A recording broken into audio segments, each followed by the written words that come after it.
Il est 14 heures, alors je vous propose qu'on commence. Je me présente, Macha Cambier, je suis chargée de projet à la Coréade Nouvelle-Aquitaine. Je vous remercie, vous êtes nombreux à avoir répondu présent à ce premier webinaire de l'année. Et je remercie bien sûr nos deux intervenantes du jour, le docteur Fatma Bouvet de la Maisonneuve, psychiatre et addictologue, ex-présidente et cofondatrice de l'association Addictel, et Nathalie Latour, déléguée générale de la Fédération Addiction, qui ont accepté de venir aujourd'hui pour parler du thème du Dry January au féminin, donc thème d'actualité, à l'occasion de rappeler pour ceux qui souhaiteraient se joindre au challenge qu'il est toujours temps de le faire sur le site dryjanuary.fr.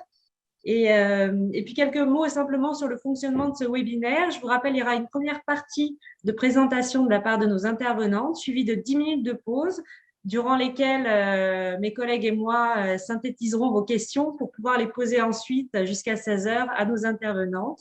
Donc, comme vous l'avez compris, vos caméras et micros sont coupés d'office. Donc, n'hésitez pas, il faut utiliser le chat pour poser vos questions. Certains nous ont déjà fait part de questions lors de leur inscription.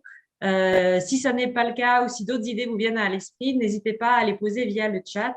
Idem, si vous avez des soucis techniques, vous pouvez nous les signaler, soit par le chat, soit en nous téléphonant au 055 55 05 99 00 et on tentera de vous aider. Un petit questionnaire d'évaluation vous sera aussi envoyé par mail à la fin du webinaire. On vous remercie par avance de le remplir. Ça nous permet d'améliorer ces webinaires et surtout d'être à l'écoute des thématiques que vous souhaiteriez y voir abordées. J'en profite également pour vous annoncer la date du prochain webinaire qui a changé. Ce sera donc le 4 février de 10 heures à midi sur l'alcool et ses idées reçues.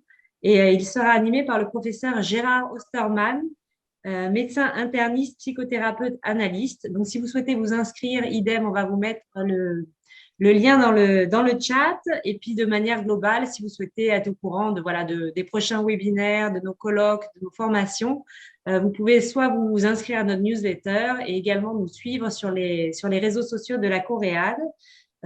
Et encore, si vous le souhaitez également, adhérer à l'association pour une adhésion de 10 euros par an. Voilà, je laisse sans plus tarder la parole à nos deux intervenantes. Je me tiens, moi, de mon côté, à votre disposition pour recueillir vos questions via le chat ou si vous avez des difficultés techniques. Et je vous dis à tout à l'heure. Très bon webinaire. Merci beaucoup, Macha. Merci aux Coréades pour votre invitation.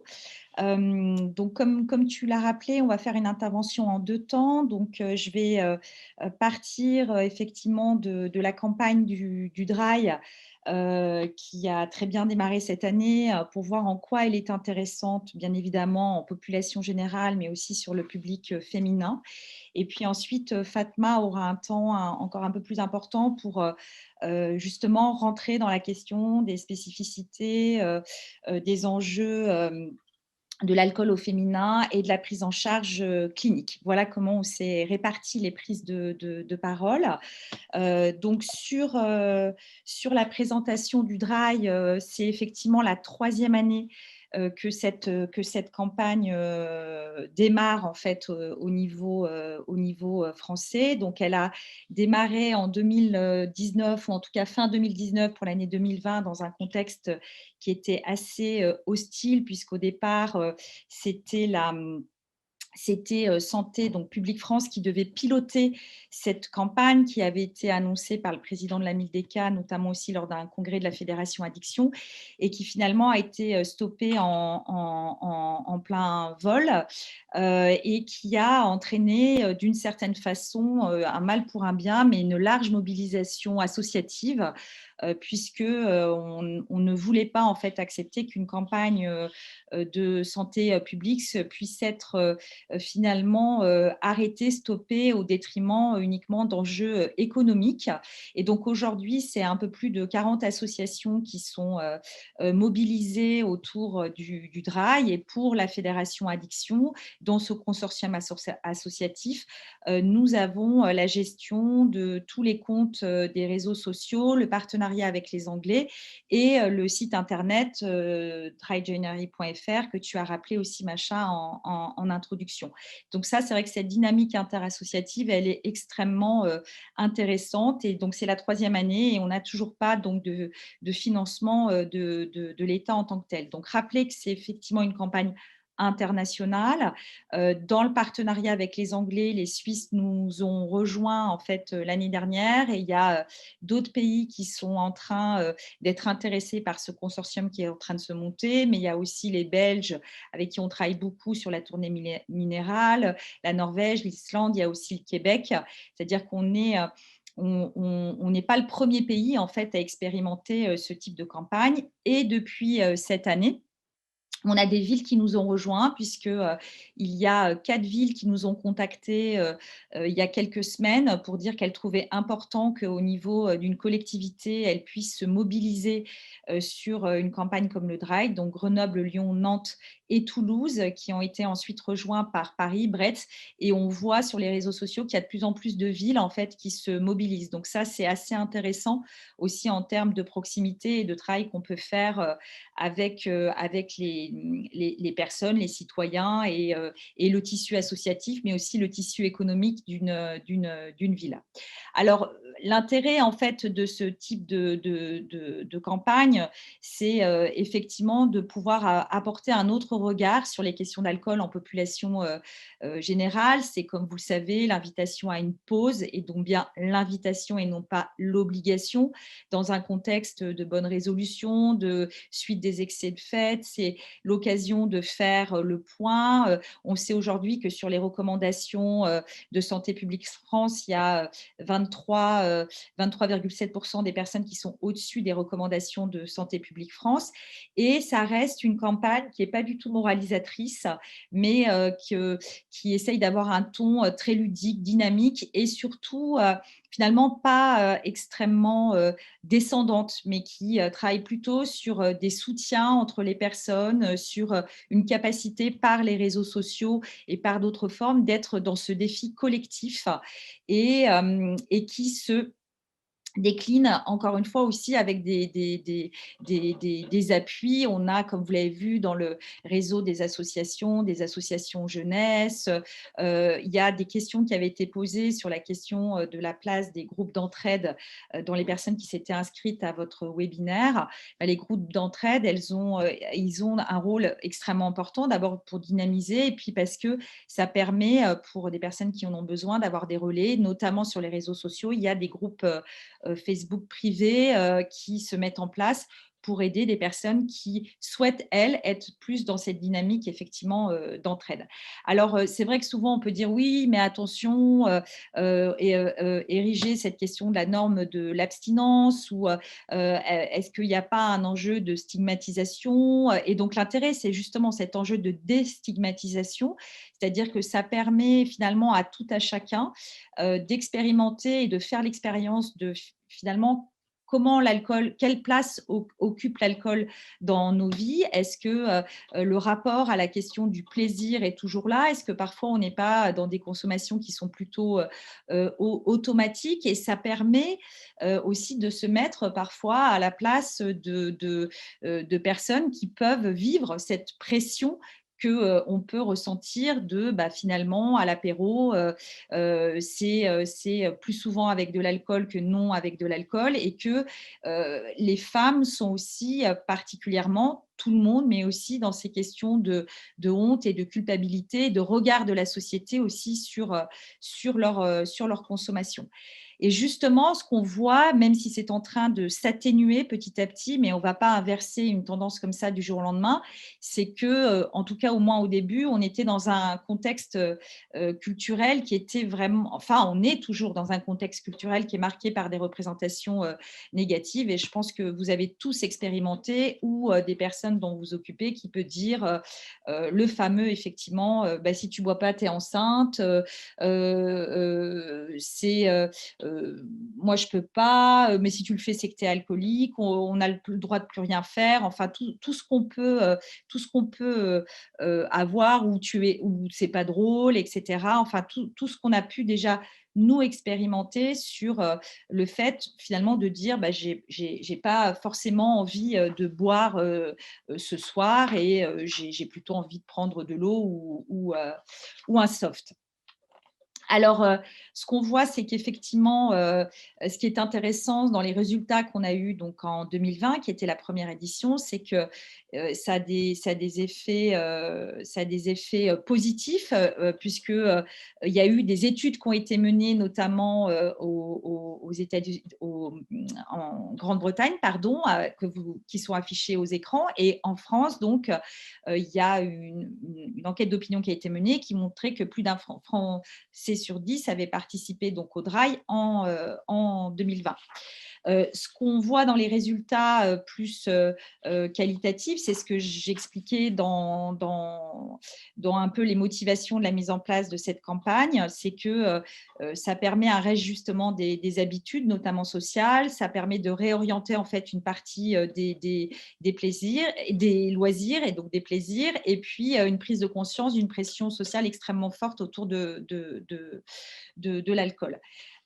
Il ne vous a pas échappé qu'effectivement, en 2021, donc pour la deuxième édition, on était quand même dans un contexte extrêmement compliqué puisqu'on était au moment en fait des confinements, des reconfinements, dans une période très anxiogène. Et c'est vrai que cette dimension de la part sociale de la place de l'alcool, dont c'est quand même un des principaux objectifs du côté du Dry, était pour le coup quasi inexistante et on ne savait pas trop comment ça allait prendre et ça a été finalement plus apaisé du contexte des stratégies de lobby alcoolier et très, très attendu par rapport à des personnes un peu différentes en termes de profil que celles qui avaient fait le premier, qui étaient dans ce besoin justement d'aide à sentir avec les espaces-temps qui étaient modifiés et changés, une perte parfois une prise de risque en fait, une perte de repères et ces moments de e-apéro dont on n'a pas mal parlé ou ces moments du petit verre qui fait la pause détente et avec aussi beaucoup et vous le verrez dans les chiffres, de femmes en fait qui sollicitaient une dimension d'appui. En plus, on a été aidé dans cette seconde édition puisque la nouveauté, c'est qu'on a pu traduire l'application TryDry qui a été beaucoup téléchargée et extrêmement utilisée. C'est un peu voilà, sur les mêmes motivations d'applications motivationnelles, sur le fait de remplir en fait le fait que vous ne pouvez pas, ce que ça apporte en termes d'apport de santé, d'économie, etc. Enfin, des applis que vous avez l'habitude maintenant de voir dans le paysage. Il y a eu donc des retours d'évaluation, que ce soit dans l'expertise collective donc, de l'INSERM, aussi dans la publication dans le numéro d'alcoolologie et d'addictologie, de toute l'évaluation qui a été faite notamment par Santé publique France. Et ce qui est intéressant, c'est qu'on rappelle la nécessité, en tout cas dans l'expertise collective, de renforcer cette communication à destination du grand public et de l'éducation et qu'il fallait favoriser ce type de campagne de prévention et de réduction des risques. Et dans la dimension qualitative, c'est le fait de l'entraide et de l'entourage qui est noté notamment comme étant extrêmement important. Donc, ce qu'on peut retenir, y compris dans ce rapport d'évaluation, c'est qu'on est finalement dans un enjeu de système de normes à faire évoluer, qui n'est pas du tout dans une logique de prohibition, mais bien de régulation de la question de l'usage en fait d'alcool et comment on rétablit, comme l'avait très bien dit le rapport aussi du Conseil économique et social et environnemental, le fait d'avoir le droit de boire, mais aussi le droit de ne pas boire, ce qui est aujourd'hui pas du tout équilibré en fait dans le contexte culturel ou de régulation en France. Et quand on prend le sujet de notre webinaire, qui est celui du Dry January au féminin, on voit bien que l'enjeu des stratégies marketing qui est de plus en plus ciblé sur la question des femmes, qu'on a des normes sociales qui commencent à se rapprocher en termes d'usage, y compris dans les catégories sociales supérieures entre les hommes et les femmes, que là aussi, ce type de campagne, en fait, est assez aidante pour retravailler en fait tout ce qu'on véhicule à travers l'usage d'alcool et justement retrouver, si tant est en population générale, la question de ce rapport au plaisir et non pas de ce rapport à des formes finalement de normes sociales ou de normes culturelles. Alors, pour dire sur la question de la participation, qu'est-ce que ça représente? Donc, on a vu une personne sur 10. Donc, au niveau de 2021, donc, on a différents outils. Donc, le site internet où on peut s'inscrire en fait à une lettre. Aujourd'hui, donc, il y a dans le Dry January de 2022, il y a eu plus de 13 000 personnes qui se sont inscrites versus 8 300 l'année dernière. Donc, on voit qu'on est en constante progression. Donc, s'inscrire à ces lettres, c'est avoir tout au long du mois de janvier des mailings réguliers qui partagent des expériences, qui donnent des conseils, etc. Et c'est ce qui est aussi très apprécié, ce sentiment de soutien et de communauté en fait de partage. En tout cas, c'est ce qui remonte dans les évaluations et dans les retours qu'on peut avoir des participants. On a l'animation donc des comptes Instagram, Twitter, Facebook. Pour ceux qui sont, vous voyez que c'est une animation, encore une fois, qui se développe aussi beaucoup par les interactions avec les personnes. Et puis, l'application TryDry dont je vous ai parlé et qui continue à être extrêmement bien utilisée par les participants et sur une tranche d'âge l'année dernière qui était assez importante, toutes les tranches d'âge, mais quand même globalement beaucoup sur les trentenaires. Alors, cette question du dry January au féminin, ce qu'on voit souvent, on a l'habitude de dire sur la question des femmes, bien évidemment qu'elles ont des usages d'alcool moins importants que les hommes, même si on a vu qu'il y a des choses qui se dessinaient et qui se rapprochaient de plus en plus selon certains types d'usages ou certaines catégories socio-professionnelles.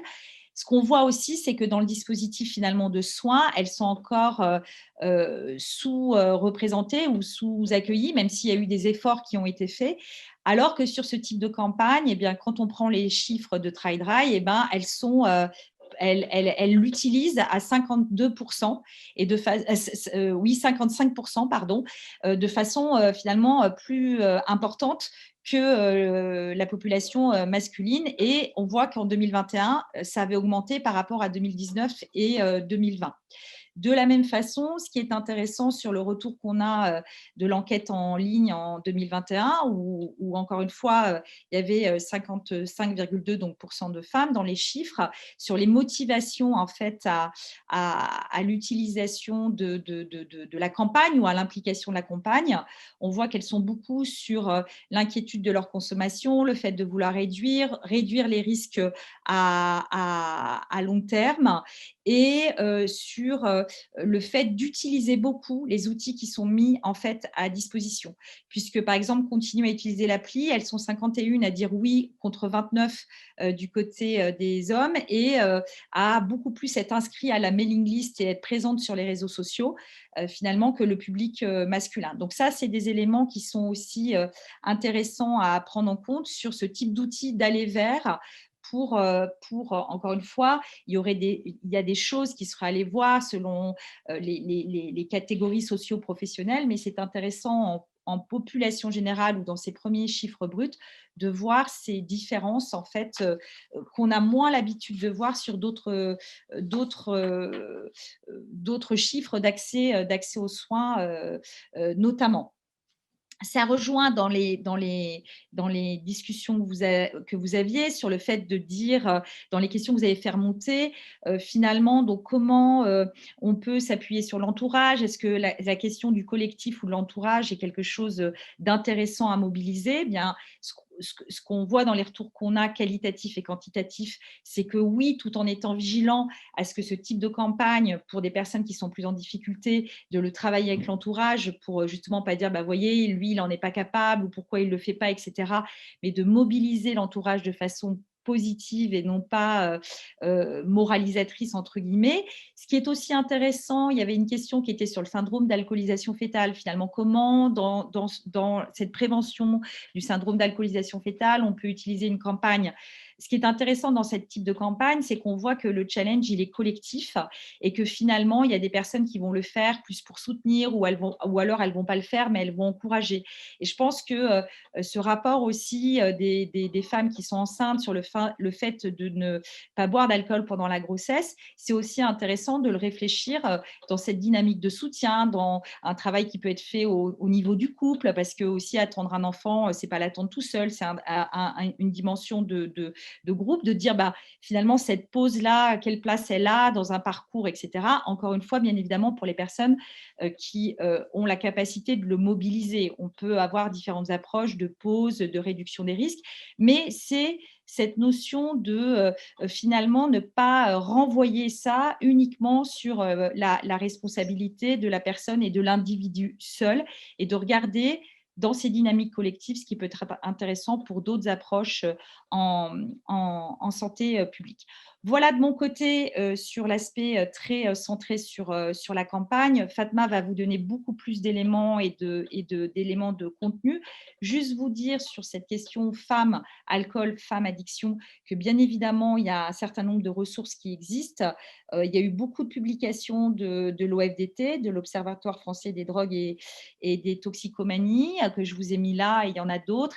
Et il y a eu aussi tout un travail qui a été fait avec l'ensemble du réseau de la Fédération Addiction et aussi donc, le réseau partenarial sur l'enjeu justement de l'évolution, de la prise en charge des femmes dans le dispositif notamment des centres de soins d'accueil et d'accompagnement en addictologie, les XAPA, et des centres de soins d'accompagnement des usagers de la réduction des risques.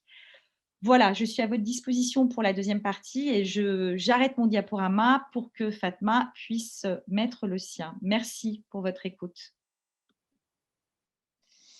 Alors, bonjour, est-ce que vous m'entendez? Très bien. Ouais, très bien. Merci. Merci beaucoup pour votre invitation.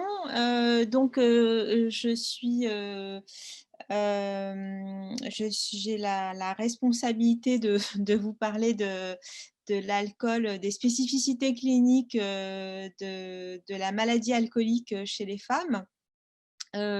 J'aimerais le faire sur un plan très global, parce que je pense que cette question doit être abordée certes sur un plan médical et surtout médico-psychologique, mais ce que je trouve intéressant, c'est que c'est une question médicale, sociale, politique et économique, et oui, sociale et culturelle, je dirais. Et donc, je vais commencer par vous parler d'un certain nombre de figures. Je remontais à Gervaise, à la représentation plutôt péjorative des femmes. Gervaise, le fameux film de René Clément avec une Maria Schell exceptionnelle. Meg Ryan est absolument formidable dans ce film-là. J'ai repris Sue Ellen dans Dallas, quelques illustrations du dernier Pour la route, et je vous parlais de Flight, qui est un film qui est assez délicat à conseiller aux patients dans la mesure où l'interprétation est absolument exceptionnelle. Et je vous parlais également de The Power of the Dog, qui est le dernier film de Jane Campion, et donc réalisé par une femme, et dans lequel il y a une histoire de femme alcoolique, et une série avec Kate Winslet qui est extraordinaire, dans lequel il s'agit également d'une femme malade d'alcool. Donc, on a aujourd'hui de plus en plus la problématique de la femme malade d'alcool, mais il y a aussi ce qui est de plus en plus, on va dire, valorisé dans les films, et je pense que effectivement le marketing des alcooliers n'est pas étranger, c'est de montrer des femmes émancipées, néanmoins qui rentrent épuisées à la maison et qui décompensent en buvant un verre.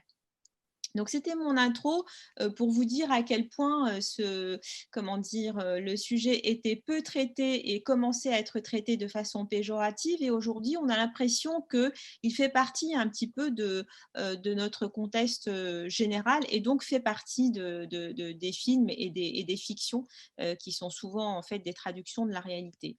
Donc, je vous propose de travailler selon le plan suivant. Peut-être que je passerai rapidement sur certains points, plus rapidement sur certains points. Donc, je vous parlerai des hypothèses biologiques selon lesquelles les femmes seraient plus fragiles par rapport à l'alcool. Les spécificités cliniques, j'espère que vous pourrez avoir accès à certains témoignages parce que j'ai envoyé du coup la présentation. Voilà, j'ai quelques témoignages, mais c'est vraiment dommage si on n'y avait pas accès. Ensuite, les facteurs de risque, les stigmates, les conduites à tenir. Je voudrais vous parler de la consultation que j'ai créée, qui est la première consultation femmes et alcool à l'hôpital Sainte-Anne à Paris avant de conclure. Donc, c'est une définition qui est très importante à retenir et que les patients sont très heureux d'entendre puisqu'ils se posent souvent la question de est-ce que je suis malade parce que je bois régulièrement ou je bois beaucoup. Or, vous avez des personnes qui ont des problèmes avec l'alcool en semaine, tous les jours, mais en petite quantité. Donc, la meilleure des explications et des définitions, c'est la perte de la liberté de s'abstenir. Et c'est en ça que le patient comprendra, la patiente comprendra que effectivement le parasitage par l'idée de l'alcool c'est effectivement ce qui la fait souffrir, quelle que soit la quantité et quelles que soient les fréquences. La maladie alcoolique chez les femmes, donc je me suis inspirée des travaux de Bertrand Nalmas de l'INSERM qui évoque les cycles, la différence entre les hommes et les femmes à travers les cycles menstruels. Alors moi, toutes les hypothèses qui ont été avancées ont été finalement caduques. En revanche, je pense que il y a des périodes dans le cycle menstruel des femmes que l'on appelle les syndromes prémenstruels ou les syndromes de dysphorie menstruelle qui, chez les personnes qui ont une fragilité addictive d'une façon générale, sont des périodes à risque. Souvent, les patientes vous disent « je suis dans une situation, je me sens en danger parce que je vais bientôt avoir mes règles ». Donc, il y a à la fois une baisse de l'humeur qui s'accompagne d'une envie de consommation. En revanche, sur le plan scientifique, sur le plan des études et de la recherche, on n'a pas montré de lien direct. Ensuite, les femmes sont beaucoup plus fragiles sur le plan digestif, en particulier hépatique. Est-ce que la biodisponibilité de l'alcool serait plus élevée chez elles? On ne sait pas. Ce sont des hypothèses qui sont avancées, mais sans réponse pour le moment. Sur le plan neurologique, la perte de la concentration, de la mémoire est plus rapidement on va dire imposante et handicapante chez les femmes et tous ces on va dire que un certain nombre d'hypothèses qui ont été avancées ont été remises en cause et que la seule hypothèse aujourd'hui que l'on retienne sur la dangerosité, la rapidité de la dangerosité, c'est la diminution du volume corporel.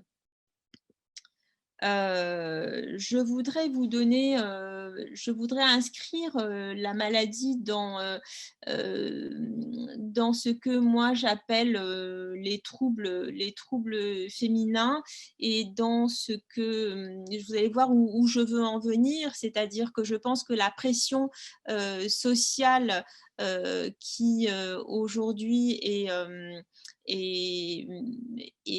supportée par les femmes et tout de même à l'origine de très nombreuses décompensations lorsque vous savez que, par exemple, 10% des salariés consomment des drogues illicites sur les lieux du travail, que les femmes, certes, consomment plus de médicaments, mais elles consomment de plus en plus d'alcool lorsqu'elles ont des responsabilités professionnelles importantes et qu'elles sont plus instruites, ça pose un certain nombre de questions sur comment est-ce que la société a accueilli l'émancipation des femmes, et on peut faire un parallèle avec le comportement des femmes instruites et donc et donc à responsabilité vis-à-vis du tabac et aujourd'hui vis-à-vis de l'alcool. Les femmes commencent à boire de plus en plus tôt, ce qui évidemment est un facteur de risque en termes de gravité. Les coûts de la maladie alcoolique chez la femme sont plus importants que les coûts chez l'homme, en particulier du fait donc de la fragilité hépatique, du lien avec le cancer du sein. J'ai mis un point d'interrogation, mais il faudrait, je pense, maintenant l'effacer tant les résultats convergent vers ce lien direct. Également, le coût lié à la mortalité, à la morbidité, mais aussi à la mortalité, mais aussi ce qu'on n'apprend pas dans les cours de médecine, ce sont les complications financières, administratives, juridiques, les dépenses excessives, les pertes de garde des enfants avec toutes les complications que ça peut susciter. On appelait ça les nouveaux troubles chez les femmes actives, mais ils ne sont plus si nouveaux que ça. Je pense qu'il ne faut pas du tout détacher la question de l'alcool chez les femmes de la condition dans lesquelles elles exercent leur métier aujourd'hui. Et Gladys Lutz, qui est chercheur, m'a envoyé récemment des éléments qui montraient que le milieu professionnel n'était plus un facteur de risque, mais était véritablement un lieu de décompensation psychique pour les femmes dans la mesure où elles se surinvestissaient dans le travail, et le surinvestissement pousse à l'épuisement et à la consommation de produits. Donc, on a trouvé un lien direct entre l'environnement professionnel et la consommation de produits et les troubles de l'humeur et les troubles anxieux, sans oublier tout ce qu'on peut retrouver dans le travail, hommes et femmes compris, mais les femmes sont plus souvent victimes de harcèlement moral et de harcèlement sexuel, et elles sont aussi 3 femmes pour 2 hommes à souffrir de surmenage, donc de burn-out, du fait du cumul des responsabilités. De très nombreuses femmes parlent à travers justement ce prisme du travail et de la place qu'on occupe, nous, femmes, dans le travail et dans la vie privée, d'un conflit identitaire. Et c'est une question qui m'intéresse particulièrement. L'alcool efface la féminité. J'appelle ça, moi, les femmes qui boivent sont des hyper-femmes, dans la mesure où ce sont souvent des femmes qui ont ces traits attribués à la féminité qui sont exacerbés dans le sens du sacrifice, de l'hyper-empathie, du besoin de l'utilité, de l'écoute, de l'hypersensibilité, mais en même temps, ce sont des femmes qui sont extrêmement exigeantes vis-à-vis d'elles-mêmes, qui sont souvent très perfectionnistes, qui sont souvent brillantes et qui n'arrivent pas à mettre le juste curseur entre cette féminité qu'elles associeraient à une sorte de lâcher prise et cette exigence qu'elles sentent devoir exprimer dans la société et dans l'environnement public, parce qu'elles se sentent sous les regards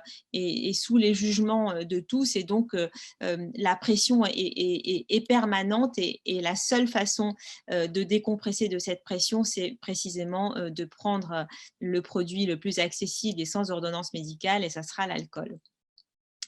Là, je donne des chiffres qui, en fait, étayent, ma présentation est à votre disposition, qui étayent mes propos sur le statut des femmes et le coût à payer pour l'émancipation féminine. Je ne voudrais absolument pas que ce soit mal interprété dans le sens où il ne faudrait pas que les femmes soient émancipées. En revanche, ce qu'il faut comprendre, c'est que l'accès au travail des femmes ne se fait pas naturellement, et le milieu professionnel et le milieu la société n'est pas encore prête au partage des tâches et à la parité. Et de ce fait, il y a un surinvestissement des femmes pour trouver leur place, et l'épuisement peut amener sur des terrains à risque, évidemment, que je développerai tout à l'heure, peut amener aux addictions et en particulier à la consommation d'alcool. Les violences est un sujet qui est particulièrement important, et je sais qu'il y a des personnes qui sont là, qui nous écoutent et qui voient parfois pour la première fois des femmes. Il faut systématiquement avoir en tête, que ce soit pour l'examen d'une femme en situation de maladie addictive ou même de dépression ou d'autres pathologies, il faut systématiquement poser la question de la violence, qu'elle soit psychique, physique ou sexuelle, je dirais, parce que ce sont des facteurs de risque majeurs, en particulier, évidemment, les agressions sexuelles, mais il ne faut absolument pas négliger. Je cherche souvent dans l'anamnèse, je cherche souvent des relations toxiques, donc des éléments de maltraitance qui sont des facteurs de risque entre la patiente et un de ses conjoints ou de ses conjointes. Ça vaut pour les couples hétérosexuels comme pour les couples homosexuels. Et il faut chercher une agression sexuelle dans l'enfance, et je vous invite à le faire systématiquement, parce que très souvent les femmes n'attendent que ça, qu'on leur pose cette question et qu'elles puissent en parler. Parfois elles vous diront: j'ai 60 ans, 65 ans, 70 ans, et c'est la première fois qu'on me pose cette question, y compris lorsque j'ai été en analyse, y compris lorsque j'ai été chez des psychiatres. Ça peut paraître bizarre, mais c'est comme ça. Et donc c'est pour vous un élément très important de diagnostic et de prise en charge. Sur le plan clinique, les femmes commencent de plus en plus à boire en groupe, c'est-à-dire comme les hommes. En revanche, lorsqu'elles commencent à s'inquiéter et qu'elles franchissent le pas d'une consultation, c'est tout de même, lorsqu'on revient au tableau classique qui a été décrit, c'est-à-dire boire seul le soir à la maison, à la fin donc à la tombée de la nuit, qui est une période comme ça très anxiogène pour elles. Souvent, je leur dis, si on mettait une caméra au-dessus des toits de la France, on verrait en fait les mêmes comportements chez toutes les femmes qui ont un problème d'alcool. Elles rentrent du travail, elles enlèvent les chaussures, elles remplissent leur verre, elles le cachent derrière le robot, elles font à manger, et toute la nuit ou pendant le repas, elles continuent à boire pour décompresser, et c'est souvent dans un contexte soit d'anxiété, soit d'ennui, soit de dépression, et effectivement également parfois avec des idéations suicidaires. Donc, le mot qu'elles vous disent évidemment le plus fréquemment, c'est la honte, c'est que l'alcool les a isolées. Les femmes ont un craving beaucoup plus fort que celui des hommes. Les trous noirs, les blackouts, une étude récente a montré qu'ils étaient plus fréquents chez les femmes que chez les hommes. Et il faut absolument, dans ces cas-là, chercher une comorbidité. Et en général, lorsque vous trouvez une comorbidité, le craving est encore plus intense. Toutes les études l'ont montré. Alors, je ne sais pas si là, vous avez accès à ma vidéo. Macha? Alors non, parce que j'ai pas la vidéo sur mon ordinateur, malheureusement. Voilà. Ouais. Bon, donc on va la sauter, tant pis. Hein. Tant pis. Mais c'est vraiment, je suis désolée, je suis vraiment empotée.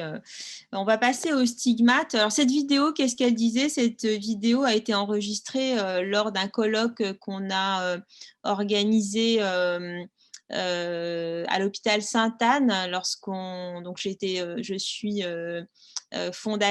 cofondatrice de l'association Addictel, dont j'ai été présidente, qui est une association de femmes pour les femmes qui s'intéresse aux addictions des femmes. Et on on a organisé un colloque avant le confinement sur la maladie alcoolique chez les femmes. Et donc, Virginie Amonet, qui a écrit un livre que j'ai préfacé, a témoigné, et elle parlait de…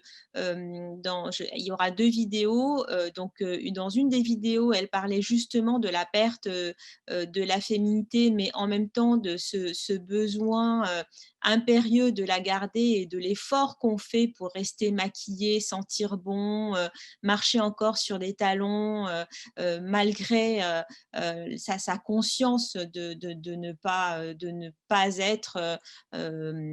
pas être normale, d'être malade. Et dans l'autre vidéo, elle parlait du tabou en fait qui existe aussi chez les médecins lorsque une patiente verbalise sa maladie, en tout cas son problème avec l'alcool, non pas sa maladie alcoolique, mais docteur, je pense que j'ai un problème avec l'alcool. Parfois, les médecins éludent parce que c'est un tabou pour eux aussi, et pour avoir eu l'occasion de discuter avec eux, ils sont plutôt très, comment dire, ils ont plutôt peur de blesser les patientes, les femmes en particulier, en leur parlant d'alcool, puisque dans leur esprit aussi, encore, l'alcool chez les femmes n'est pas une maladie. Alors, pour vous aider dans les stigmates à l'examen clinique, donc vous verrez des patientes qui ont brutalement pris du poids, qui ont un visage bouffi, qui ont une coupe rose, des cernes très particulières avec une boursouflure particulière de la paupière inférieure, une sueur à l'odeur âcre, vous le sentirez vous-même, mais très souvent les patientes vous le disent, et vous disent aussi que leur conjoint ou leur conjointe s'en plaint. Les fanères sont fragilisés. Vous devez sûrement avoir en tête des personnes que vous avez vues avec des cheveux cassants, des ongles un peu jaunis et cassants. C'est très caractéristique d'un trouble chronique par rapport à l'alcool. L'irritabilité, le changement de caractère. Les enfants disent souvent « maman s'énerve pour un rien ». Les collègues remarquent également que la personne est très irritable. Et évidemment, l'alcool isole terriblement, dans la mesure où au début, une femme qui boit, ça amuse, mais ensuite, ça n'amuse plus beaucoup. Et ma conviction profonde est qu'on n'échappe jamais à la dépression lorsqu'on est malade d'alcool, et que donc à un moment ou un autre, on se plonge justement dans cette dépression, et donc on s'isole. Et lorsqu'on remarque ces stigmates, je vous invite à prendre en charge le plus rapidement possible, soit vous-même, soit à adresser le plus rapidement possible la patiente, puisque plus tôt on prend en charge les patientes, mieux ce sera. Donc là, c'est pour justement parler du tabou dans le corps médical également. Je voudrais aussi rajouter que le tabou existe aussi chez les psychiatres. Moi, j'ai des collègues qui disent si un patient se présente, homme ou femme, si un patient se présente avec un tableau dépressif, sachant qu'il a une fragilité par rapport à l'alcool, le psychiatre pourrait lui dire, certains psychiatres ont déjà dit, écoutez, un verre de temps en temps, ça peut vous détendre. Occupons-nous d'abord de la dépression, voyons ensuite la question de l'alcool. Et gentiment, il nous refile la patate chaude, parce qu'évidemment, l'addicto, c'est beaucoup plus compliqué que la dépression.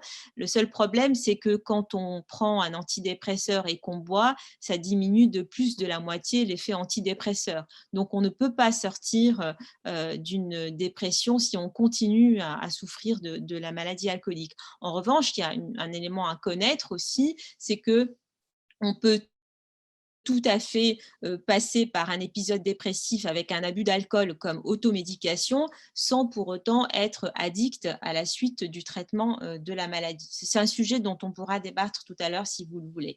Donc, qu'est-ce qu'il faut dire aux patientes, c'est d'abord dire que c'est une maladie. Beaucoup me disent que ça diminue de plus de 50% la charge de culpabilité qu'elles portent en elles.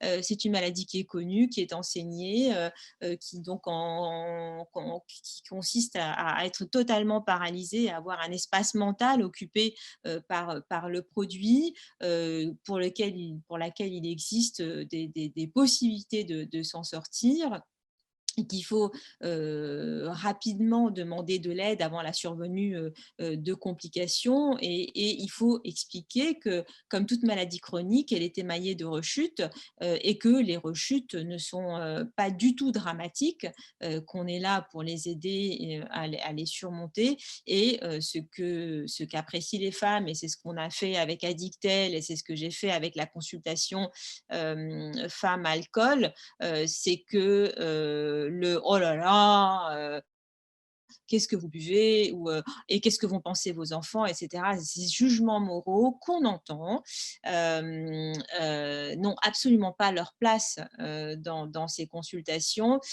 C'est un cadeau qu'elles vous font, c'est très précieux de venir vous dire pour la première fois ou pour la énième fois leur problème d'alcool, parce que ça a un lien très étroit avec leur intimité, et donc le jugement, elles sont extrêmement sensibles à la question du jugement moral. Le moindre faux pas dans les propos que vous tiendrez avec elles sera retenu contre nous, quoi.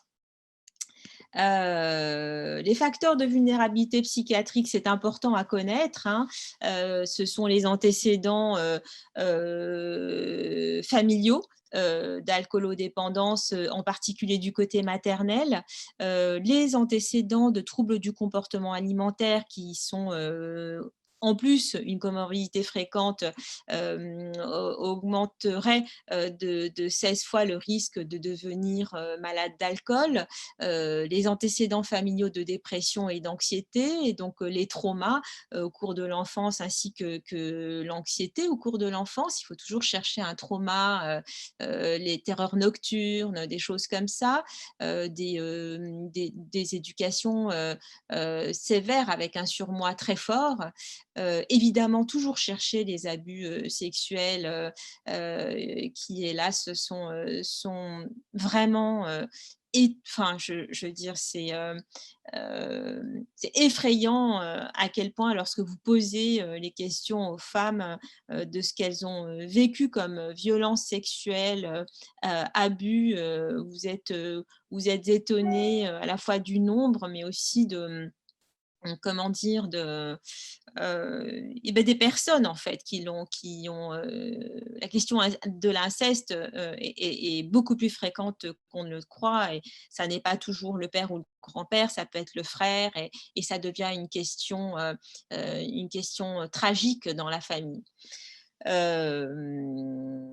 Donc, les antécédents personnels également de dépression et de troubles anxieux. Sur la question de la personnalité, j'ai mis un point d'interrogation parce qu'on n'arrive pas vraiment à définir les terrains propices en termes de personnalité au sens du DSM-5 ou même en termes psychanalytiques du terme, mais très longtemps, on a attribué évidemment, toujours, je pense, par misogynie, la caractéristique de la personnalité hystérique aux femmes qui ont des problèmes d'alcool, ce qui en fait se révèle absolument faux dans notre pratique, puisque ce sont plutôt des personnalités qu'on appelle évitantes et dépendantes, effectivement, mais évitantes, ce sont des personnalités qui sont plutôt dans le retrait, dans l'évitement des conflits, qui ne sont pas du tout dans l'histrionisme. Donc, voilà, la personnalité pose encore question, mais les études récentes montrent que ce sont plutôt des personnalités évitantes. D'ailleurs, on trouve très souvent de l'anxiété sociale, on en parlera, je veux vous en parler parce que c'est aussi un point auquel je tiens. Les facteurs de vulnérabilité sociaux sont les mauvaises relations avec les proches, ne pas oublier la difficulté de l'accès aux soins, en particulier dans le milieu rural, l'abus sexuel au cours de l'enfance. Le mariage est un un facteur de risque pour les femmes, beaucoup plus que pour les hommes en termes de maladies mentales en général et d'addiction en particulier. Le stress professionnel, le culte de la performance, mais également la précarité de l'emploi et la précarité en général. Qui dit précarité, violence, aujourd'hui elle est féminine, toutes les études de l'OMS le montrent, un focus particulier à faire sur les familles qu'on appelle monoparentales et qui sont très souvent de la responsabilité des mamans qui justement cumulent donc profession et responsabilité domestique et qui sont des situations à risque. C'était encore un témoignage d'une personne pareil qui a écrit un bouquin et qui parlait de la charge professionnelle, qu'elle ne pouvait travailler le soir qu'en ayant bu un verre après avoir fait faire les devoirs aux enfants, je crois. Donc, toujours chercher des comorbidités. Je n'ai jamais vu... alors, beaucoup de patients ne sont pas d'accord avec ce que je dis et je respecte tout à fait leur avis et leur vécu, mais il n'en reste pas moins qu'on arrive tout de même à une discussion et à retomber un peu sur les mêmes constats, c'est que le produit porte atteinte à l'humeur. On ne peut pas le nier. Donc, moi, je trouve toujours des éléments dépressifs, toujours des éléments anxieux chez une personne qui a un problème d'alcool. Chez les femmes en particulier, donc en général, la première des comorbidités avec une addiction, c'est une autre addiction.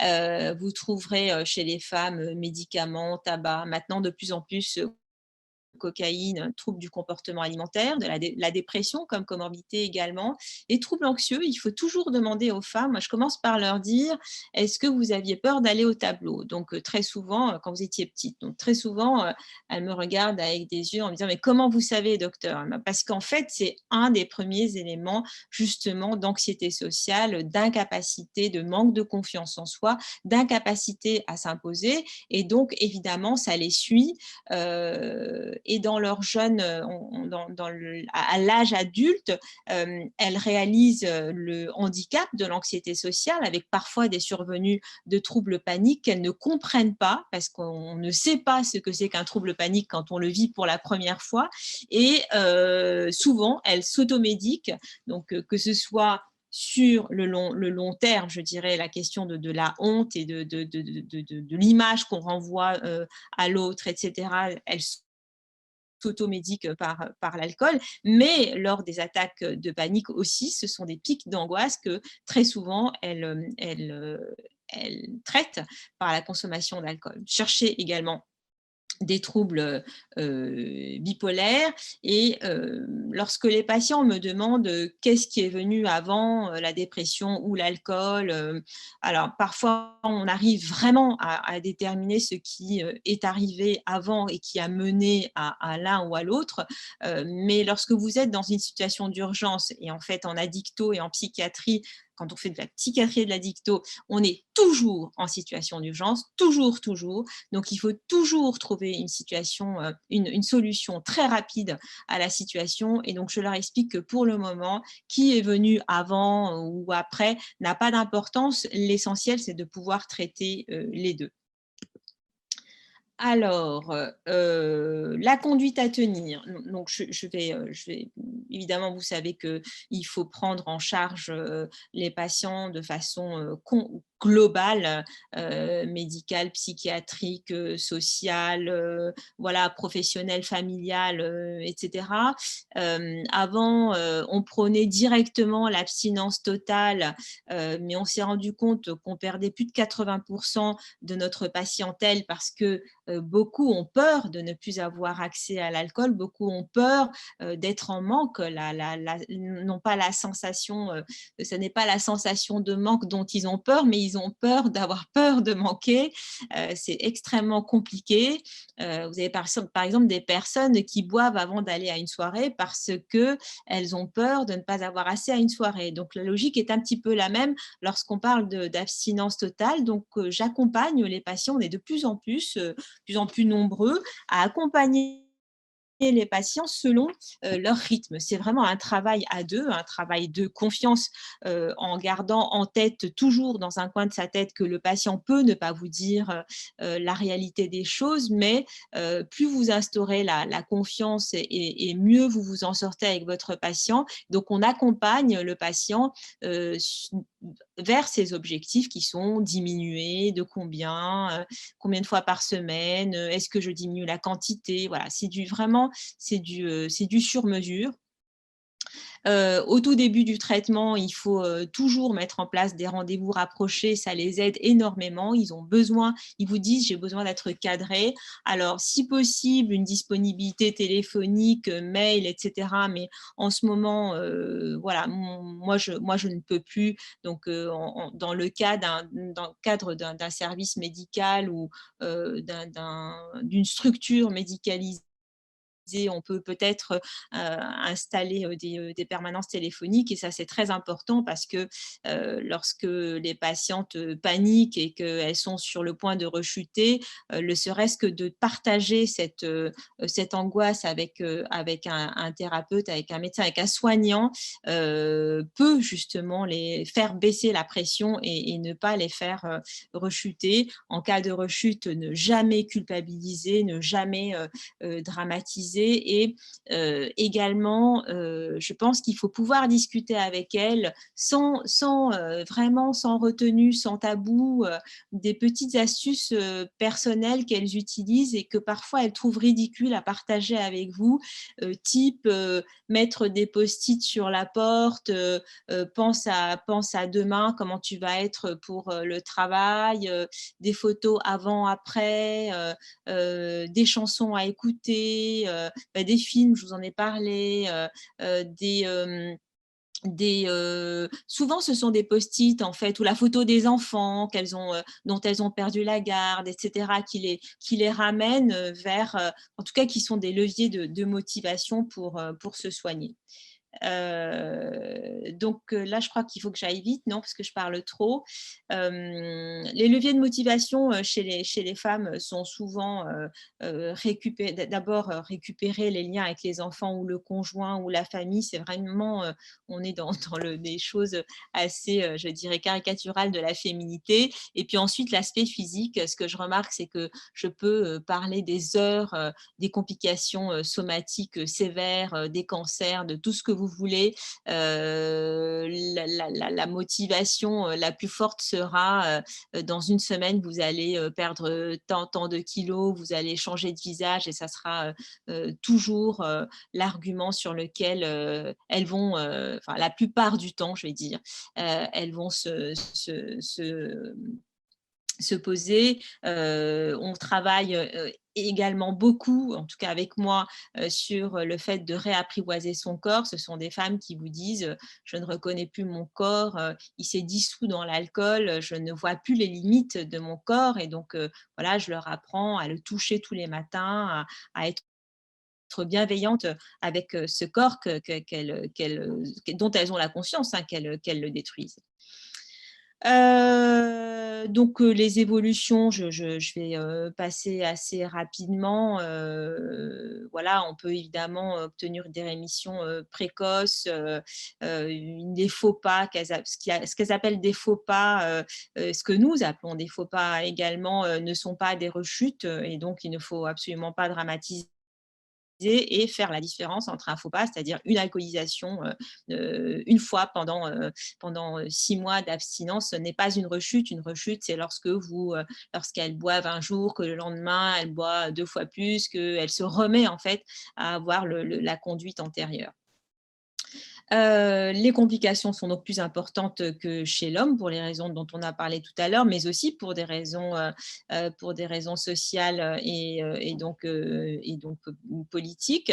Donc toutes les complications, l'image, le tabou culturel, l'image de la femme qui boit, la première chose qu'un homme sortira comme certificat devant un juge pour obtenir la garde des enfants ou pour un divorce, ça sera le fait que sa femme est malade d'alcool. J'ai eu beaucoup d'hommes comme ça, de maris qui me demandent des certificats pour dire que je suis leur femme. Évidemment, je ne les donne jamais.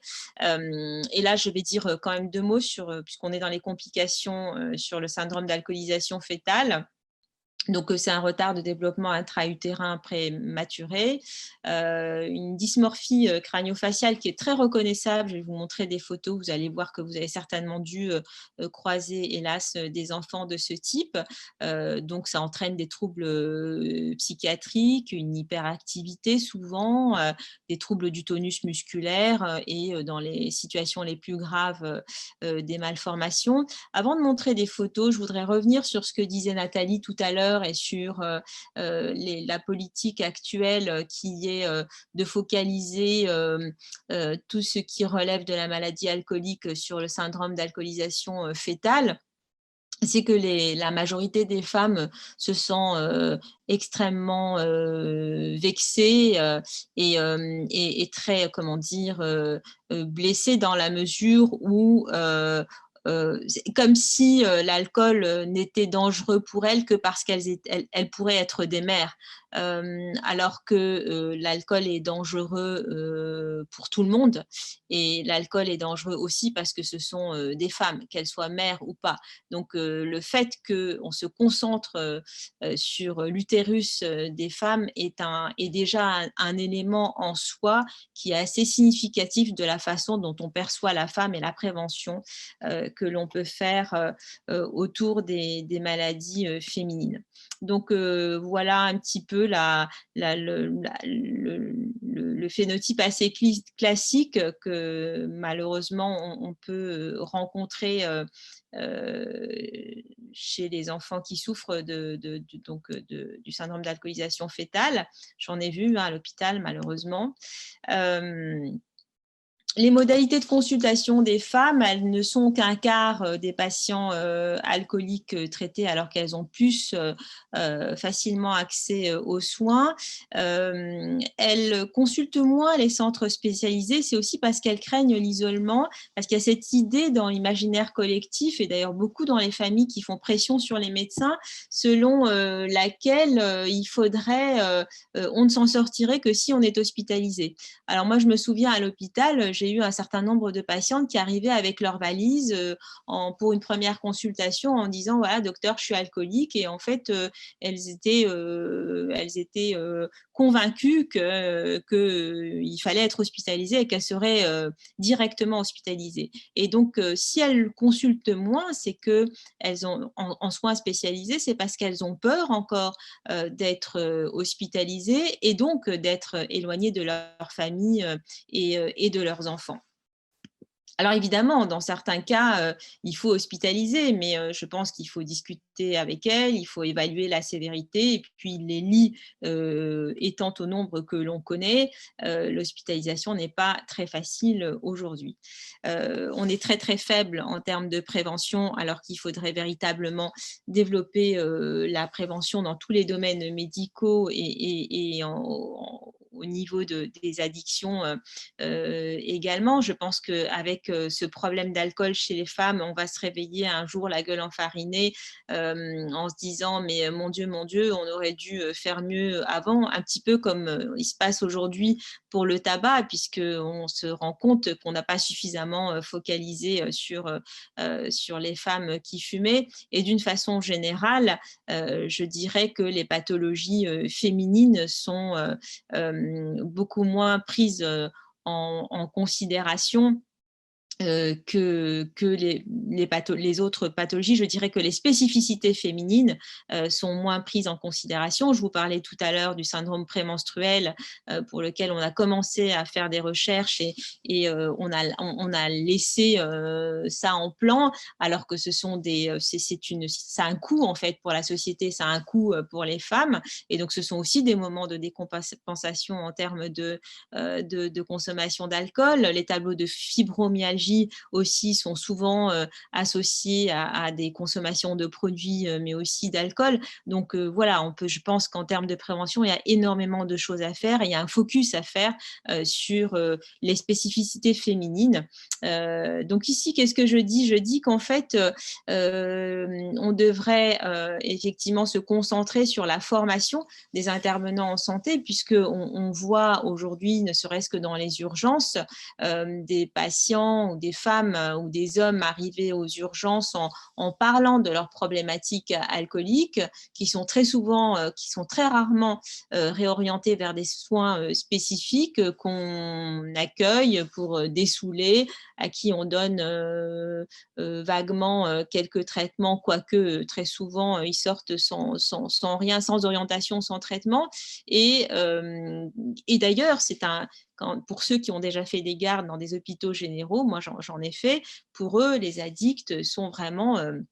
c'est le calvaire des urgences, ce ne sont pas de vraies urgences et on n'attend qu'une chose, c'est de s'en débarrasser. Or, c'est une réelle pathologie.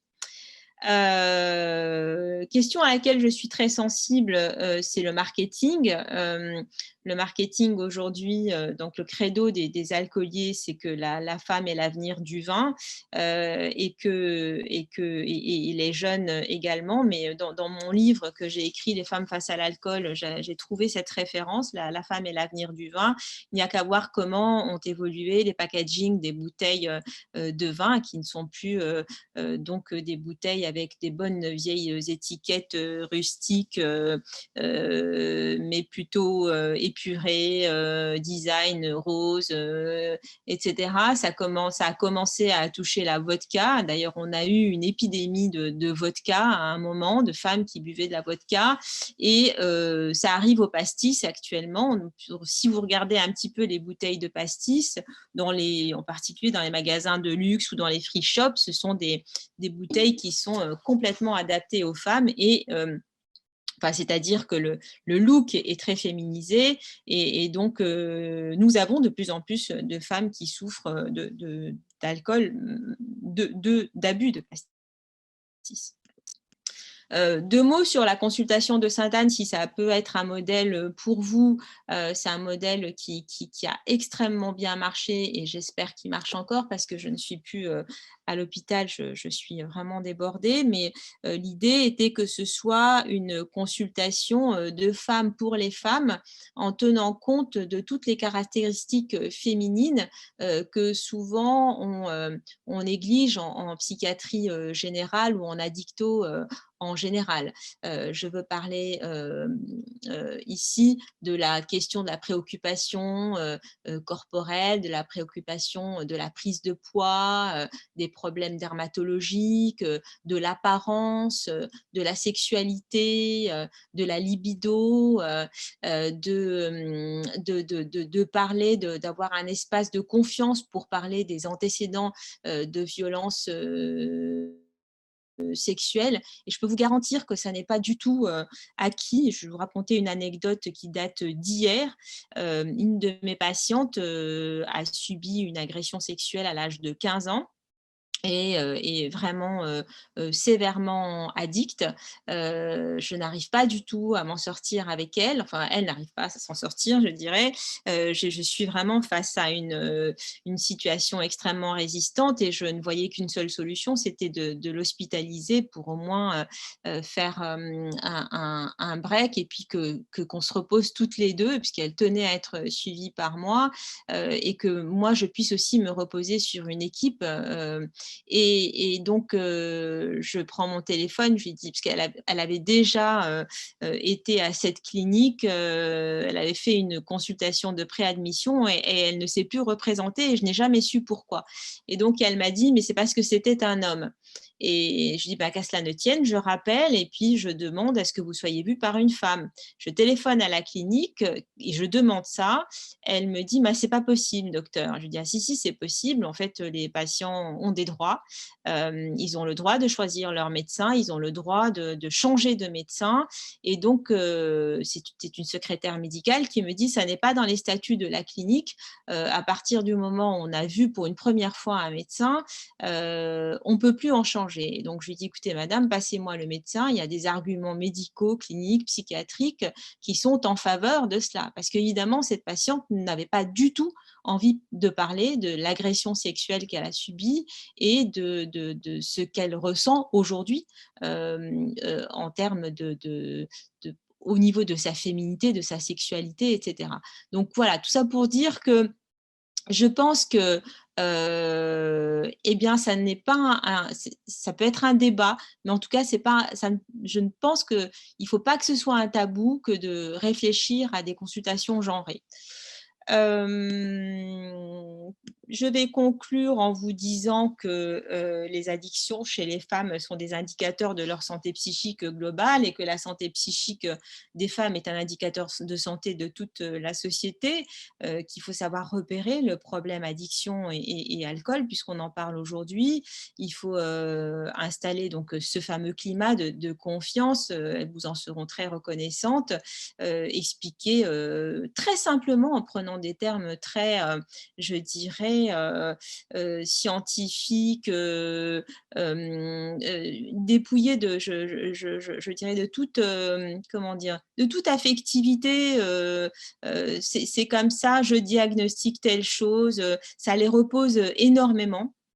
Mettre en route un traitement donc à la fois médicamenteux si nécessaire, et c'est souvent nécessaire, et surtout un accompagnement psychothérapique, apprendre à vivre sans alcool. Il faut, à mon sens, toujours rester vigilant, attentif aux troubles psychiques chez les femmes et les prévenir, et on est loin de ça, alors que d'autres politiques l'ont fait. Écoutez, moi j'ai fini, c'est le moment de pub. Là, j'ai donc, si ça vous intéresse, écrit des ouvrages où il est question de féminité, de charge mentale, ce qui m'intéresse beaucoup, c'est le lien entre les dysfonctionnements sociaux et les conséquences psychiques. Et donc, qui dit dysfonctionnements sociaux sont toujours, il s'agit des femmes, il s'agit des minorités, il s'agit aussi beaucoup d'enfants. Donc, voilà ce que je peux vous proposer comme lecture sur lesquelles j'ai travaillé. Et puis, évidemment, je suis à votre disposition pour toutes les questions si jamais j'arrive à me reconnecter. Merci beaucoup, Fatma, pour cette présentation. Je vous propose donc maintenant une rapide pause. On va essayer 10 petites minutes de pause, le temps pour moi de regarder maintenant dans le chat les questions que vous souhaitez poser aux intervenantes. Et on se retrouve dans 10 minutes donc pour la dernière partie jusqu'à 16 heures. Je vous propose de passer au temps d'échange et de questions que vous avez posées lors du webinaire et avant. Je vais donc les poser à nos deux intervenantes. Je vous propose de les poser, puis je vous laisse voir entre Nathalie et Fatma qui souhaitent y répondre. Au moment des inscriptions, un des participants avait demandé quel rôle pouvaient jouer les patients experts addiction dans la mobilisation autour du défi de janvier. Oui, merci Macha.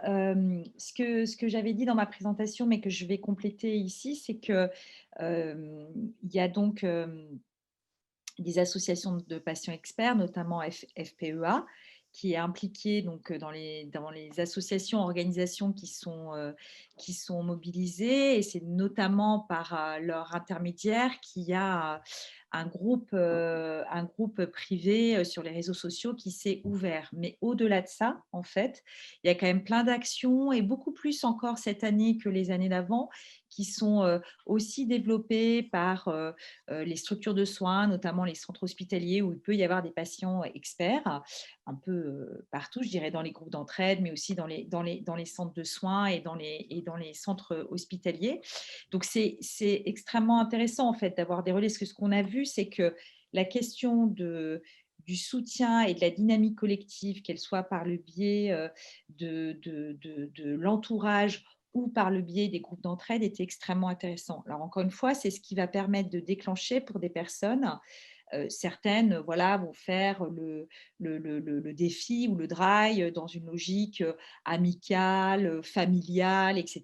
Tout ça un peu mélangé. Puis il y en a d'autres qui vont le faire, puis qui vont se dire mais finalement, je me rends compte que c'est plus dur que prévu et que suite à ça, ça me fait poser un certain nombre de questions et qu'elles ont envie soit d'aller voir un professionnel de santé et ou d'être plutôt dans une démarche de soutien et d'autosupport. Et c'est ça qui est intéressant, c'est qu'on permette encore une fois que ça reste une dynamique citoyenne et communautaire dans le sens large du thème, mais que l'ensemble du réseau et des professionnels ou des patients experts, là en l'occurrence, qui peuvent aider, puissent être au rendez-vous pour finalement tendre créer l'alliance au moment où la personne a envie de s'interroger ou a envie d'aller un peu plus loin dans les types de soutien qu'elle peut avoir en mettant en place son défi ou son drive.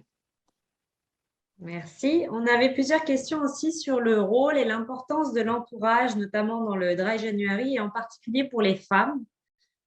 Je ne sais pas si vous souhaitiez ajouter par rapport à la présentation des… Je pense que Fatma pourra compléter, mais ce qu'on a vu dans les chiffres du Dry, c'est que, encore une fois, en tout cas sur les outils qui sont à la disposition sur les réseaux sociaux, sur l'inscription au site, sur l'utilisation de l'appli et sur ce qui remonte en termes de commentaires qualitatifs, c'est que cette question du soutien et de la place de l'entourage est particulièrement important pour tout le monde, mais un peu plus marqué du côté femme. Et ce qu'on a vu, c'est que dans l'édition de 2021, ça rejoint ce que disait Fatma sur cette question finalement de comment la question de l'usage d'alcool au féminin est mis à la loupe en fait d'un certain nombre de fonctionnements de nos sociétés ou d'une forme parfois d'inégalité de nos sociétés et que la pression qu'on a pu voir aussi en 2021 sur la double journée, les enfants à gérer, tout ça lié à l'anxiété, l'angoisse, etc. Il y a eu une demande plus importante ou en tout cas une inscription plus importante du côté femme dans le DRY et dans ce qu'on pouvait voir sur les demandes d'appui et de soutien, c'était ce qu'expliquait Fatma avec le verre qui commence à détendre et qui marque en fait le moment où hop, on passe à quelque chose où on va se détendre en fait. Il y a beaucoup de femmes qui disaient je me rendais compte que c'était plus à 19h, c'était à 18h30, puis c'était à 18h, puis c'était à 17h et qu'elles pouvaient être dans une perte de contrôle et que cette forme aussi pour certaines d'aller vers numérique entre guillemets était quelque chose qu'elle pouvait solliciter aussi peut-être plus facilement en première intention. Il y a une autre chose que je rajouterais, si vous permettez, c'est que du fait de l'inégalité justement du statut d'une femme qui boit par rapport à un homme qui boit, les femmes sont souvent maltraitées dans les familles. Il faut vraiment avoir conscience de cela, c'est-à-dire qu'elles sont, parce qu'elles boivent, on peut la disqualifier. D'ailleurs, souvent, elles boivent parce qu'elle a été disqualifiée, mais il y a aussi, donc elles boivent, donc elles peuvent être disqualifiées, donc elles peuvent être violentées psychologiquement, mais aussi, elles sont très souvent fliquées. Et avec le Dry January, c'est une façon pour elles d'exposer à leur famille le fait que d'abord, c'est une maladie, donc on fait le parallèle avec le tabac, et que il y a une sorte de communion en fait assez particulière qui se crée, un peu comme ce qu'on vous raconte à la sortie d'une réunion de AA. Il y a une sorte de communion assez particulière qui se crée autour du produit alcool, autour du vécu et du rapport avec le produit alcool. Et ça permet aux femmes qui sont maltraitées, fliquées, surveillées, etc., de dire à leur famille, eh bien voilà ce qu'il en est en fait. C'est un vrai problème de santé publique. Ça n'est pas que je sois vicieuse ou que je ne veuille pas, parce que très souvent on leur dit mais si tu veux, tu peux. Or non, c'est bien ça le sujet. Et donc c'est une façon pour elles d'être portées. Et effectivement, moi, mes patientes me disent, je prends le prétexte du dry January pour expliquer à ma famille élargie que je ne bois pas, mais aussi pour dire à mon conjoint ou ma conjointe ou à mes familles que je suis dans l'effort comme tous les Français sont, comme tout le monde est en train de faire un effort. Et le terme d'effort fait forcément écho à ceux qui considèrent qu'en fait, elles se laissent aller. Ce qu'ils ne savent pas, c'est qu'elles vivent l'enfer, en fait. Et là, il y a une sorte de mouvement, de communion qui, je dirais, leur permettent aussi d'expliquer ce qu'elles vivent et de l'expliquer et de se présenter comme malade sans culpabilité. Est-ce que je suis claire dans ce que j'ai dit par rapport voilà, les hommes qui ont un problème d'alcool, c'est un problème, mais bon, c'est gérable. Mais une femme, il y a toujours ce tabou, il y a toujours cette dimension sexiste. Une femme qui boit, c'est une femme qui est désinhibée et qui dit, désinhibée dit ne sait pas bien se tenir et donc désinhibée sexuellement. Il y a tout ce truc-là qui est autour de la femme, tous ces préjugés et qui en fait, on laisse des empreintes dans la famille. Et donc, toute la famille se mobilise autour de cette femme-là et cette femme devient objet de maltraitance. Et avec un mouvement comme ça global, ça les sort en fait de leur singularité dans la famille. Et peut-être que pour compléter là-dessus, c'est vrai que ce qui est aussi intéressant dans le dry par rapport aux modifications d'usage et dont tu as bien parlé, Fatma, c'est qu'on voit aussi dans les facteurs d'émancipation ou quand on arrive sur des niveaux de responsabilité que l'alcool est un moyen effectivement de décompresser, mais aussi de se mettre dans des normes en fait de consommation avec des questions de convivialité. Donc encore une fois, l'objet du dry, c'est pas du tout d'être dans la question de la diabolisation du produit ou de la prohibition du produit, mais ça permet justement de donner des clés collectives et y compris aux femmes sur cette question de la place de l'alcool dans les rapports sociaux et une place qui est parfois imposée en fait, justement parce qu'il faut faire comme ci, il faut faire comme ça, ou parce qu'il y a un marketing de plus en plus poussé, comme l'a montré Fatma, en direction des jeunes, mais aussi en direction des femmes, parce qu'on sait que c'est des cibles, et que dans cet aspect de la régulation, il y a bien évidemment des régulations réglementaires et un certain nombre de choses qui relèvent des parlementaires, entre guillemets, mais il y a aussi des régulations individuelles et collectives qu'on peut mettre en place et qui est celle de se reposer à chaque fois véritablement la question. Et c'est l'intérêt du dry pour chacun de nous, de se dire, mais finalement, est-ce que j'en ai vraiment envie de ce verre ou est-ce que c'est parce que dans le contexte, je ne sais pas comment le refuser? Et que ça permet là aussi pour des personnes qui sont plus en difficulté, parce qu'en France, on a quand même un regard sur, forcément, on est dans la société où on boit bien, hein, on est dans le terroir et dans la culture du vin et du bien boire. Donc, ceux qui ne boivent pas bien sont effectivement pas vus ou en tout cas mal vus. Et ce que je disais, sur équilibrer la possibilité de boire ou de pas de boire et de faire l'expérience finalement de cette forme de pression qu'on peut se mettre individuellement ou collectivement à rester dans le groupe, à rester dans quelque chose où le vendredi soir égale systématiquement amis, apéro, décompression, alcool. Oui, mais pas forcément automatiquement. Et qu'on peut aussi le faire avec autre chose que automatiquement un verre d'alcool. Alors, une autre question sur le contrôle de la consommation. Quels sont les signes qui doivent alerter alors qu'on pense être dans le contrôle? Comment rester dans le contrôle et ne pas prendre de risques?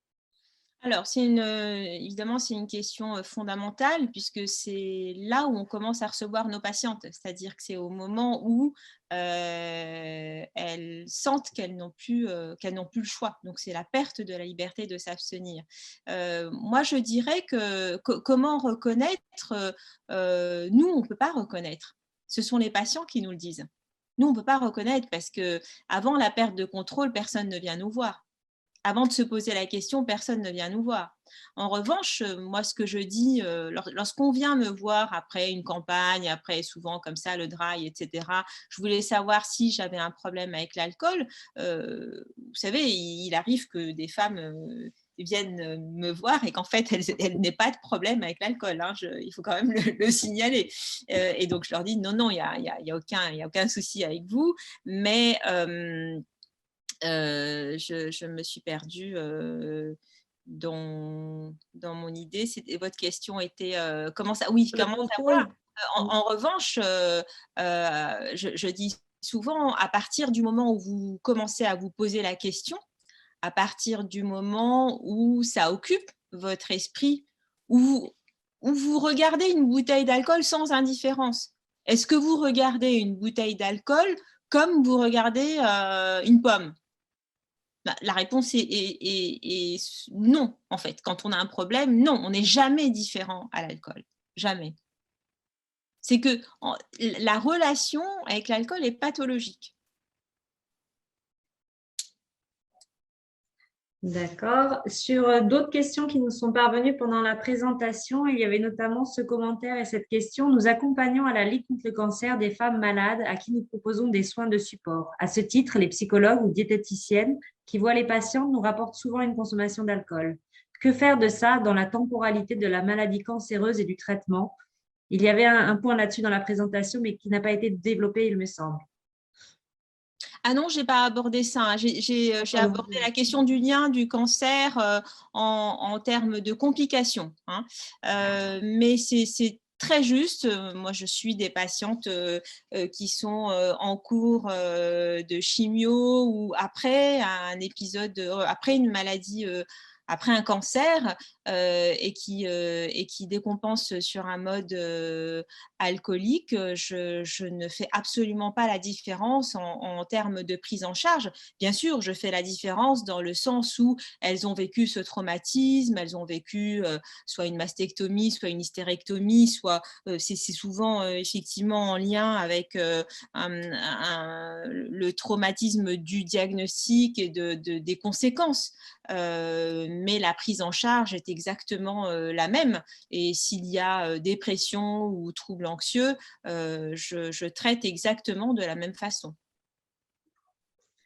Ensuite, nous avons reçu aussi, là, durant la pause, 2 questions. Alors, plutôt pour Fatma, sur le fait de recevoir. Alors, d'une part, est-ce que vous recevez le conjoint des femmes accompagnées pour les associer à la démarche de soins? Et ensuite, une question un peu identique sur le fait de recevoir aussi les enfants en consultation. Alors, je ne fais jamais rien dans le dos des patientes. Jamais rien. Ça, c'est vraiment c'est quelque chose qu'il faut vraiment avoir en tête, sinon vous perdez toute confiance avec la patiente.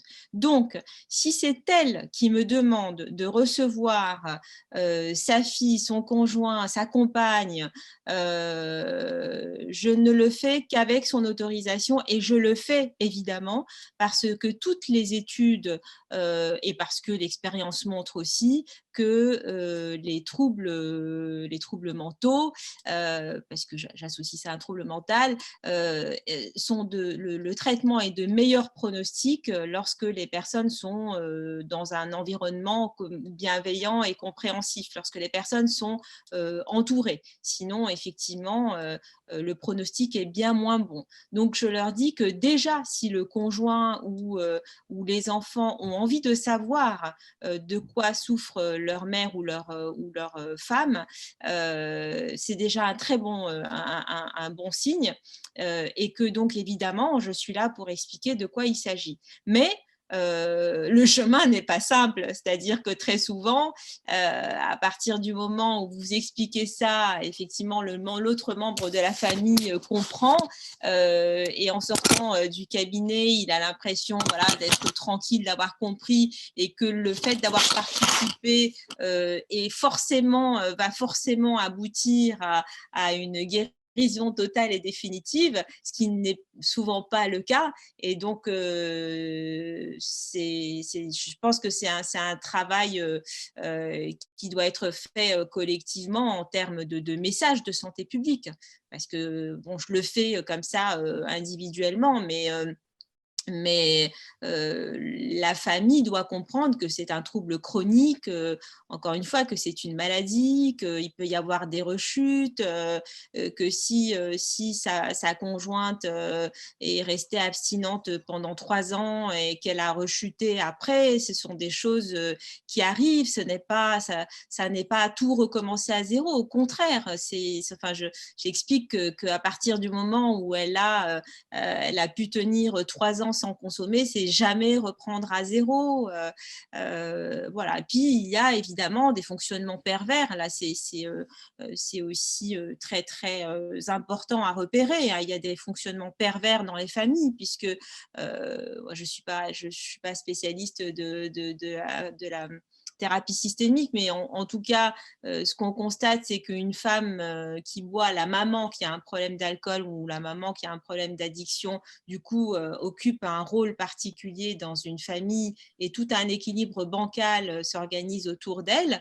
Et à partir du moment où la personne commence, ou la femme commence à vouloir se soigner, eh bien, l'équilibre bancal se déséquilibre et c'est souvent hélas en sa défaveur, parce que et les enfants et le conjoint s'étaient trouvé le rôle de juge, de redresseur d'attitude, infantiliser la femme, la maman ou la conjointe, et que brutalement cette femme recommence à être autonome, recommence à vivre sa vie, recommence à être heureuse et recommence à être indépendante, eh bien les autres se sentent dépouillés de ce rôle de rappel à l'ordre, etc. Et on voit souvent dans des fonctionnements pervers des hommes qui arrivent avec une bouteille de champagne pour fêter les 3 mois d'abstinence de sa femme. Voilà, donc et c'est parfois c'est inconscient et parfois c'est totalement conscient. Très bien. Et par rapport juste à la question des enfants, on nous demandait aussi, alors peut-être Nathalie, vous aurez aussi des éléments, est-ce qu'on a développé quelque part un espace d'écoute spécifique justement pour les enfants des femmes addictes? Oui, justement, alors en tout cas, je réponds, puis Fatma, tu pourras compléter. C'est une question qui était pas mal revenue dans le travail dont j'ai parlé en fin de présentation qu'on avait fait sur la question femmes et addiction. Il y a tout un chapitre sur la question de la parentalité et notamment de cette question de l'accueil, et c'est croisé, je dirais, par des remontées de plus en plus importantes de professionnels qui disent que ben voilà, il y a quelque chose à faire, parce que notamment dans des accueils spécifiques qu'on pu se mettre en place, il y a des accueils d'enfants, et que plutôt qu'uniquement à être là dans la facilité de la garde, il y a des volontés en fait de faire des choses et de mettre des choses en place, y compris peut-être avec des partenaires, et ça croise une demande récurrente des pouvoirs publics, qui est ce de dire, puisque en termes, et comme le dit la personne à juste titre dans le chat, en termes de facteurs de risque, on sait qu'il y a un facteur de risque. Donc, en termes de prévention indiquée, il y a vraiment des actions spécifiques à mettre en place. On a travaillé, et d'ailleurs, il y a un de vos collègues du CORED qui était impliqué dans le groupe de travail sur ce sujet-là pendant 1 an et demi à la Fédération. On va sortir un pré-rapport, je pense, d'ici un petit mois maximum, avec vraiment les constats, les pistes d'action qui sont déjà développées, les perspectives. Et on souhaite poursuivre ça pour vraiment monter un programme d'action, le faire évaluer auprès de ce public enfant qui, encore une fois, dans l'Exapa ou dans certaines consultations hospitalières, sont actuellement accueillis, mais sur lequel il faudrait qu'on arrive à vraiment dire, il y a des initiatives à Grenoble qui ont été mises en place, notamment avec le professeur de Mathéis, etc., qui sont assez intéressantes. Il y a des expériences étrangères, et donc il faudrait qu'on arrive à mixer entre les programmes étrangers et la vitalité, l'innovation du terrain français, et de le mettre en pratique, et de se donner les moyens avec des équipes de recherche d'évaluer l'impact des actions qu'on peut mettre en place auprès du public. En tout cas, c'est un des souhaits du réseau et de choses qu'on aimerait poursuivre. Donc, normalement, d'ici un petit mois, il devrait y avoir un rapport avec déjà des premiers éléments d'action ou de constats partagés au sein du réseau. Super. Oui. Oui. Non, non, Non, j'ai insisté sur la notion de prévention qui est vraiment majeure. C'est que très souvent, les femmes me disent j'ai une mère qui était alcoolique, je suis alcoolique, ma fille est alcoolique. Comment faire pour lui parler parce qu'elle m'en veut de boire et elle boit elle-même, donc je ne peux pas lui faire la leçon. Donc déjà, le terme de faire la leçon signifie qu'elle n'a pas du tout intégré le fait qu'elle était malade et que c'était une maladie, mais comment faire pour prévenir la complication? Donc il faudrait pouvoir avoir des lieux effectivement où on repérerait les enfants à risque. Ce serait un vrai travail de prévention. tout à fait. Une dernière question qui nous est parvenue. Comment amener la problématique de l'alcool chez une patiente où il y a des attentes médicales? Ça veut dire, je ne comprends pas bien la Ah question. ouais. Qu'est-ce que ça Alors, signifie atteinte peut-être la personne peut-elle préciser dans le chat? Ah, peut-être au moment d'un examen, lorsqu'on repère qu'il y a un problème d'alcool, comment l'amener, c'est ça? Oui, Oui, tout c'est à fait. ça. Ok. Et ben en fait, moi, je pense qu'il faut vraiment aborder la question très sereinement, avec beaucoup de recul, en disant est-ce que vous auriez des petits soucis en ce moment? Est-ce que vous vous sentez un petit peu épuisé, débordé par vos journées de travail? La réponse va être oui. Est-ce que vous avez parfois recours à des tranquillisants ou à des choses comme ça pour vous apaiser? La réponse va être oui. Est-ce que parfois vous avez l'impression, est-ce que vous buvez de temps en temps? La réponse va être oui. Est-ce que parfois vous avez l'impression que vous buvez un petit peu trop? La réponse va être oui. Et vous allez lui dire, mais écoutez, peut-être que vous avez un petit problème avec ce produit. Est-ce que vous voulez bien qu'on en parle? Parce que vous savez, c'est une maladie et que on peut tout à fait anticiper, on peut tout à fait travailler avant que la situation se complique parce que vous savez, il y a de plus en plus de femmes qui tombent dans la maladie alcoolique et vous pouvez, par exemple, moi, ce que je fais, c'est que je donne des exemples de métiers à risque. Et parmi les métiers à risque, pour dédramatiser les choses, je dis que la médecine est un métier à risque.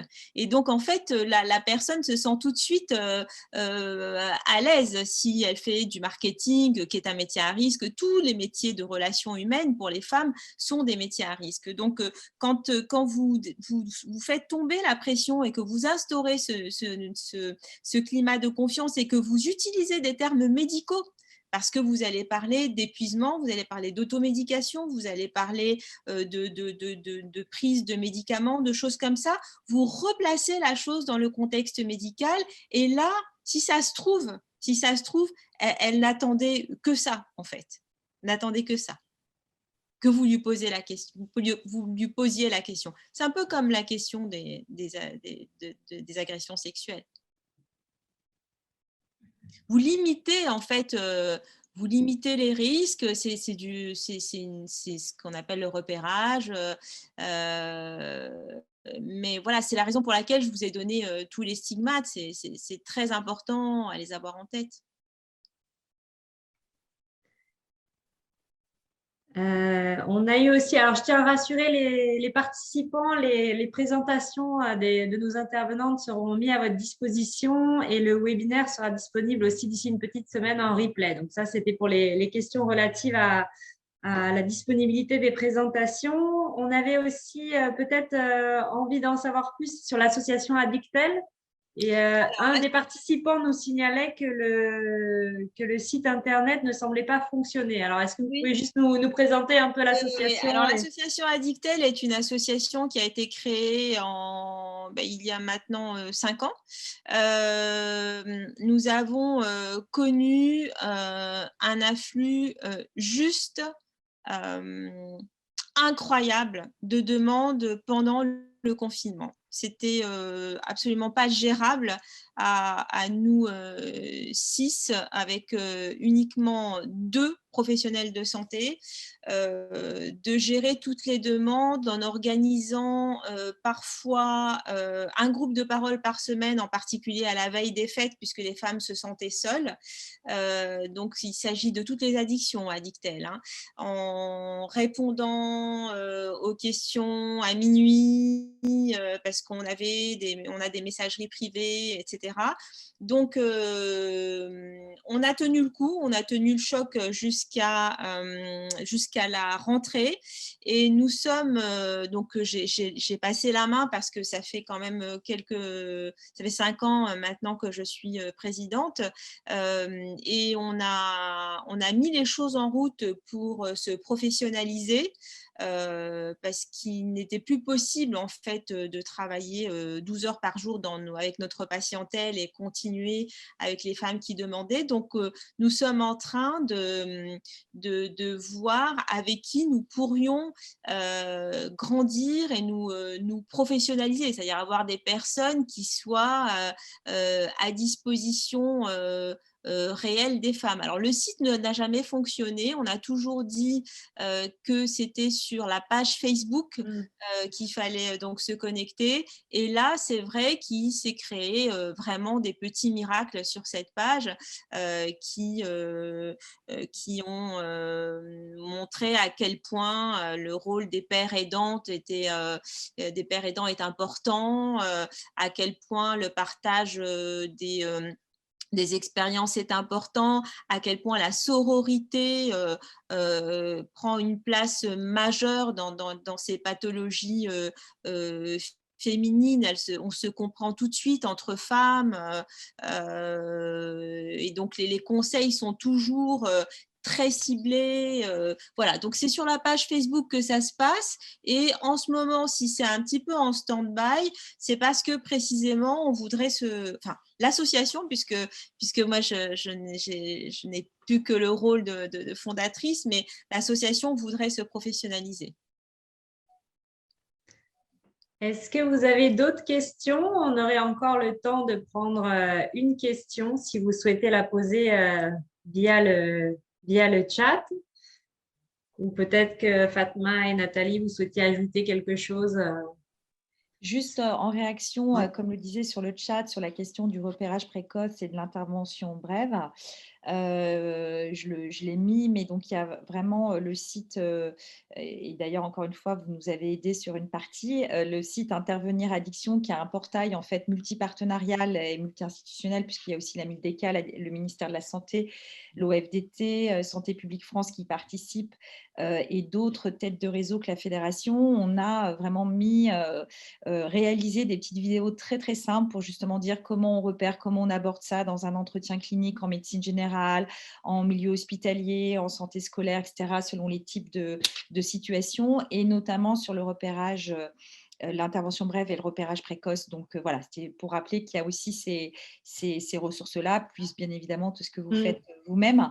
Mais c'est vrai que c'est des choses sur lesquelles on a beaucoup progressé, mais comme le disait Fatma, où il y a un peu des automatismes à prendre, et que cette question du tabou ou de la gêne à poser des questions, ça fait partie, on l'a beaucoup en population générale, et le DRAI nous amène en fait à enlever ça et à pouvoir en parler, et en parler de plus en plus, sans que voilà, il y ait des choses qui soient comment dirais-je, mis en termes de stigmatisation ou d'image. Et on a encore du boulot, mais ça progresse, et ça progresse y compris par ce type de campagne.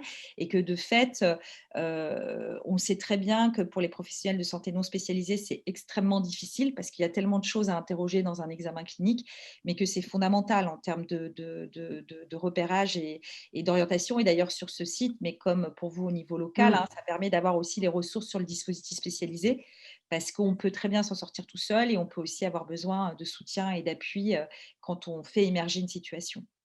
Tout à fait. Et nous, de notre côté, au niveau régional, du coup, sur le site de la Coréade, vous aurez les liens vers Addict Tuto avec des tutoriels en ligne aussi qui sont disponibles sur ces questions, et l'annuaire aussi des professionnels, alors pour la Nouvelle-Aquitaine, sur Addictoclick.